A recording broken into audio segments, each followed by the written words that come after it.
E eu não acredito em recuperação extrajudicial. Esse é o tema dessa sexta-feira, sextou, entrando no feriado de carnaval, muitos colegas já desligando os equipamentos, já descansando, e eu quero hoje dividir com você as razões que me fazem afirmar que recuperação extrajudicial não é uma alternativa razoável para o advogado que está construindo uma estratégia de soerguimento para o seu cliente, para o agente econômico. Então, vem para cá, me acompanhe que eu quero que você pense comigo sobre estes argumentos e eventualmente vamos, inclusive, discordar. Eu não confundo discordância com inimizade, tampouco confundo trabalho sério com trabalho mal-humorado. Então, vamos lá. Olha só, por que recuperação extrajudicial não é uma boa alternativa para o seu cliente? Sextou, vamos lá. Primeiro argumento importante que eu quero que você guarde. Tudo bem, Bitelo? Olha só, meu irmão. Eu estou discutindo aqui por que recuperação extrajudicial não é uma boa saída para o agente econômico em crise. Primeiro argumento, se fosse uma boa alternativa, estariam as pencas as recuperações extrajudiciais. Você advogado, encontraria as pencas recuperações extrajudiciais em andamento. E aí eu lhe pergunto, quantas recuperações extrajudiciais você conhece? Quantas você está acompanhando? Então, o primeiro argumento de ordem prática para afirmar que recuperação extrajudicial não é uma alternativa é que, se fosse uma alternativa, os atores estariam se socorrendo na recuperação extrajudicial. E fato é, meu caro Eduardo, que recuperação extrajudicial é raramente acionada. A razão desta raridade é que, de fato, não é uma boa alternativa. E agora eu vou começar a explicar, do ponto de vista técnico-jurídico, por que não vale a pena se utilizar esse remédio, mesmo sabendo que ele carrega algumas potencialidades interessantes. A razão de fundo para afirmar que recuperação extrajudicial não é uma boa alternativa é, em primeiro lugar, que recuperação extrajudicial não permite a repactuação dos compromissos trabalhistas. Eu sei, alguém vai me dizer, Marcelo, a recuperação extrajudicial permite trazer o crédito trabalhista desde que tenha o apoio dos sindicatos. Agora veja bem, quem vai conseguir o apoio de uma entidade sindical para um plano de recuperação extrajudicial? Veja a dificuldade criada pelo legislador com a inovação recente, a Lei 14.112, a dificuldade que o legislador criou ao configurar o crédito trabalhista no bojo de uma recuperação extrajudicial. Precisa do apoio do sindicato. Então, esta é a razão primeira. Torna muito mais difícil, portanto, a repactuação dos compromissos trabalhistas, visto a necessidade de anuência do sindicato. Mas a razão mais importante que me autoriza a afirmar a dificuldade da recuperação extrajudicial no cenário contemporâneo, a razão mais importante que eu queria dividir aqui, que me faz afirmar que recuperação extrajudicial não vai ter o fôlego que se imaginou na concepção da reforma da Lei de Recuperação de Empresas, a razão mais relevante, meu caro colega, é que a recuperação extrajudicial, apesar de na reforma estar previsto o stay, pelo menos no parágrafo 8º do artigo 163 se indica o stay, na verdade a recuperação extrajudicial não prevê o stay period, não prevê a suspensão de todas as execuções. Você vai me dizer, Marcelo, mas está previsto a suspensão das execuções. Mas a suspensão das execuções, ela só tem sentido, ela só é relevante, ela só faz jus à potência que carrega quando institui o juízo universal. E aí, eu sei que o juízo universal, essa expressão juízo universal, nem é tecnicamente perfeita na recuperação judicial. Eu sei disso, mas você entende o que eu quero dizer. E o que eu estou querendo dizer é que na medida em que a recuperação extrajudicial não estabelece um juízo competente para todas as ações as quais a recuperanda seja demandada, ela não estabelece esse juízo universal, não se consegue administrar no bojo da recuperação extrajudicial todos os créditos extraconcursais. É isso, Larissa, que é importante. É por esta razão que a recuperação extrajudicial, por mais que tenha sido uma aposta do legislador, ela dificilmente terá fôlego, ela dificilmente vai fazer carreira no judiciário e na economia brasileira. A recuperação extrajudicial não permite a administração dos créditos extraconcursais. E em todas as recuperações judiciais, eu desafio os colegas a indicar uma recuperação judicial que não tenha créditos extraconcursais. Em todas as recuperações judiciais, o crédito extraconcursal é uma figura importante. Acontece que na recuperação judicial, você consegue administrar, ao tempo do processo de recuperação, você consegue administrar o crédito extraconcursal. O juízo da recuperação judicial é o juízo competente para todos os atos de constrição patrimonial, para todos os atos que envolvam penhora, que envolvam, enfim, qualquer forma-sem-jude, que envolva cisbajude, que envolvam atos que digam respeito à constrição do patrimônio da empresa em recuperação judicial. Então, na recuperação judicial, por mais que existam créditos não submetidos ao regime recuperatório, o fato é que quem administra esses créditos, quem administra a execução patrimonial é o juízo da recuperação judicial. E o fato relevante é que o juízo da recuperação judicial é informado pelo princípio maior que protege a Lei 11.101 no que toca à recuperação judicial, que é o princípio da preservação da empresa. Então, nesse sentido, vejam bem, nesse sentido, o que nós temos? Na recuperação judicial, nós temos um juízo competente para todos os atos de constrição patrimonial em fase da recuperanda. E este juízo é informado por um princípio que é o verdadeiro vetor maior do Instituto, que é o princípio da preservação de empresa, o princípio da preservação da empresa, previsto no artigo 47.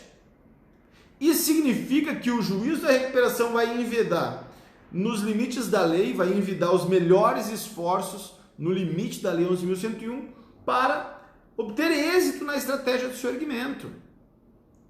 Isso, meus queridos colegas, não acontece na recuperação extrajudicial. E é por isso que eu aposto que a recuperação extrajudicial não terá fôlego, não terá mercado, porque todas as empresas que precisam de um remédio, como o remédio da recuperação judicial ou da recuperação extrajudicial, possuem também passivos que a rigor não se submetem à recuperação judicial. E esses compromissos, esses créditos, chamados pela lei de créditos extraconcursais, ou melhor, pela doutrina, pela jurisprudência, esses créditos extraconcursais, eles não têm a possibilidade de administração dentro de uma recuperação extrajudicial. Ao contrário, eles possuem um arcabouço jurisprudencial imenso de administração em recuperações judiciais. Querem exemplos? Venham comigo. Vejam só, Justiça do Trabalho. A Justiça do Trabalho, com relação a créditos extraconcursais, ela não prossegue o feito executivo. Então veja só, créditos constituídos após o ingresso em recuperação judicial, créditos reconhecidamente extraconcursais, são interrompidos do ponto de vista da execução da Justiça do Trabalho e o feito é remetido ao juízo da recuperação judicial. Quer um segundo exemplo? Estava ontem ou hoje lendo um acórdão do Superior Tribunal de Justiça a respeito de uma ação de consignação em pagamento que a Recuperanda promoveu em face de um banco 6 anos antes do ingresso em recuperação judicial, depositou em juízo, discutiu o débito em sede em outro estado da federação e dinheiro depositado na ação em outro estado, uma ação de consignação em pagamento. A empresa ingressou em recuperação judicial e, ato contínuo, requereu que os valores depositados na ação de consignação em pagamento viessem para o juízo universal. A argumentação do banco: mas esse valor foi dado em pagamento, já está na esfera de propriedade do banco. O argumento vencedor: esses valores correspondem a um litígio no qual não existe resolução de mérito com trânsito em julgado, razão pela qual esses valores integram ainda os bens e o patrimônio da recuperanda. E estes valores depositados de uma ação de consignação em pagamento, distribuída 4, 5, 6 anos antes da recuperação judicial, foram devolvidos à recuperanda, porque o crédito discutido na ação de consignação em pagamento se submetia na recuperação judicial. Vocês compreendem tudo isso para dizer o quê? Para dizer que na recuperação judicial é possível administrar os créditos não submetidos à recuperação judicial. Os créditos, por assim dizer, extraconcursais. E isso não é possível de se implementar em uma recuperação extrajudicial. Esta é a grande razão pela qual eu estou convencido que a recuperação extrajudicial não vai deslanchar, não vai voar. Agora, a recuperação judicial já está voando, já deslanchou. O número de recuperações judiciais que ocorreu em 2020 é um número grande e tende a aumentar em 2021, nesse contexto de instabilidade, nesse contexto de imprevisibilidade, nesse contexto de abre e fecha, nesse contexto de crise fiscal, nesse contexto nesse contexto de baixa atividade econômica em razão do cenário da crise sanitária. Então, eu espero que vocês tenham compreendido essa sacada. O que isso quer dizer para você, advogado? O que isso quer dizer para você, advogada? Isso quer dizer que você deve se instrumentalizar, você deve dominar o Instituto da Recuperação Judicial, porque assim você poderá apresentar essa solução para os agentes econômicos e não apenas para os agentes econômicos que têm um alto grau de endividamento. Recuperação judicial é uma solução também a microempresas, a empresas de pequeno porte, enfim, aos mais variados tipos de agentes econômicos, visto que a crise não escolhe o tamanho do empresário. Tá bem? Espero que vocês tenham gostado dessa sacada. Recuperação extrajudicial, no meu ponto de vista, não será a solução. A despeito das inovações do legislador, ela não vingará, é isso que eu quis argumentar neste vídeo, e eu espero que essa sacada também impulsione a instrumentalização dos colegas para ingressar no mercado de recuperações judiciais. E o meu desafio é desmistificar o Instituto, tornando-o cada vez mais inteligível, cada vez mais simplificado para o advogado que não quer perder tempo, não quer deixar dinheiro na mesa e quer ingressar nesse mercado. Fernando, como é que é a pergunta? O que o professor acha de compensação na recuperação judicial? Suponho que seja compensação tributária? É isso? Me explica melhor essa pergunta, meu velho. Então, eu vou aguardar essa pergunta para você me explicar melhor. Enquanto isso, a gente vai conversando sobre outros aspectos. Uma pergunta que eu recebo com frequência é a seguinte: Marcelo, por que você produz tanto conteúdo? Eu produzo o tamanho de conteúdo que eu produzo, tanto de conteúdo que eu produzo, porque eu estou convencido que o trabalho em recuperações judiciais é a melhor opção para o advogado nesse contexto. Eu diria até em um contexto de expansão, porque recuperação judicial não decorre exclusivamente de crise econômica. A recuperação judicial também diz respeito à crise de gestão, a dificuldades na operação, enfim, que não são estritamente econômicas. Mas nesse contexto, especialmente, ficar de costas para o processo de recuperação judicial é pouco inteligente, muito pouco inteligente. Então, nesse sentido, eu aposto na recuperação judicial também do ponto de vista da carreira do advogado, a carreira da advogada. Eu não vejo nenhuma razão para o advogado ficar de costas para esse remédio jurídico. Vamos lá, o recuperante tem um crédito com o credor habilitado. Aí, Fernando, olha só, você quer entrar nessa live para conversar comigo, me explicar melhor? Se eu bem entendi essa pergunta, você está me perguntando o seguinte: um credor, ao mesmo tempo em que tem um crédito com a recuperanda, ele também tem uma dívida com a recuperanda. É isso? Se for isso, essa compensação ela pode se tornar um risco, viu? Ela pode inclusive se configurar fraude a credores. Não é assim, não é tão simples quanto parece. Se é assim, então eu sou credor do banco da recuperação judicial X, e ao mesmo tempo está na contabilidade da recuperação judicial X uma dívida minha, né? 100 mil, vamos dizer. Posso compensar? Eu sugiro que faça isso antes do ingresso em recuperação judicial. Antes do ingresso em recuperação judicial. Por quê? Porque se for no curso da recuperação judicial, é evidente que nós podemos começar a ventilar a ideia de fraude a credores na medida em que o crédito submetido à recuperação judicial ele vai sofrer todas as condições do plano de recuperação judicial e ele será menor que o débito.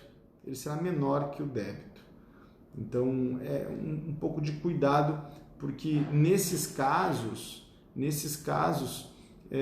nós estamos aí diante de potenciais riscos. Agora, vamos combinar, né, Fernando?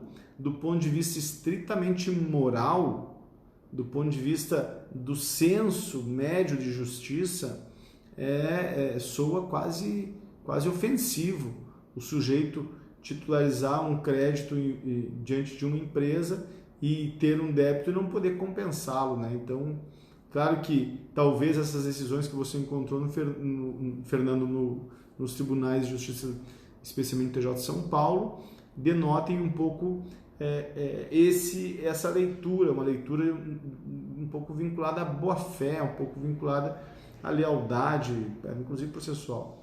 Pode ser isso, não é?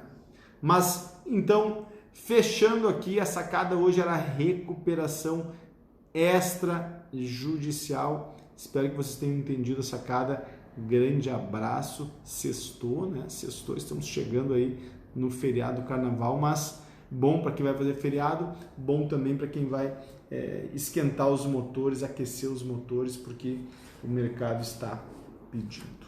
Tá bom, meus queridos? Grande abraço. Em frente.